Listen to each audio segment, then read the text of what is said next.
Hey folks, the Uniformed Historian here. Today I'm joining you from Calhoun County, West Virginia, at Bethlehem Cemetery.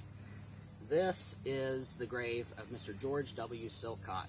He was one of the original Moccasin Rangers that terrorized this area and made life essentially living hell for any local Unionists. Now, let me clarify before we jump to any conclusions on this man. Let's talk a little bit about him instead of the organization.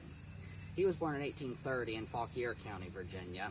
He was an associate of a man by the name of Peregrine Hayes, who was one of the captains of the Moccasin Rangers. He was a good friend of his, and he helped assemble and organize the original Moccasin Rangers.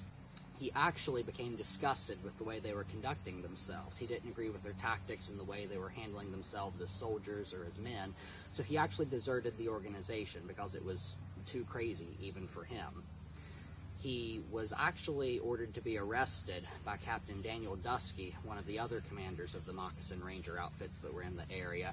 But before they could arrest him, he was actually taken prisoner by Union soldiers, and he was sent to Camp Chase, Ohio, where he spent a little bit of time until he was released and he came back to his home.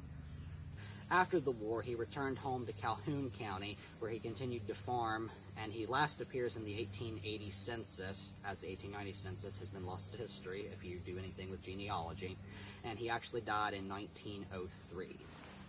He's buried here in Bethlehem Cemetery, and I'm dressed as how I imagine one of the average Moccasin Rangers would have appeared at the time, carrying a shotgun, an overshirt, and a slouch hat for farming. If you've enjoyed this, take care and God bless, my friends.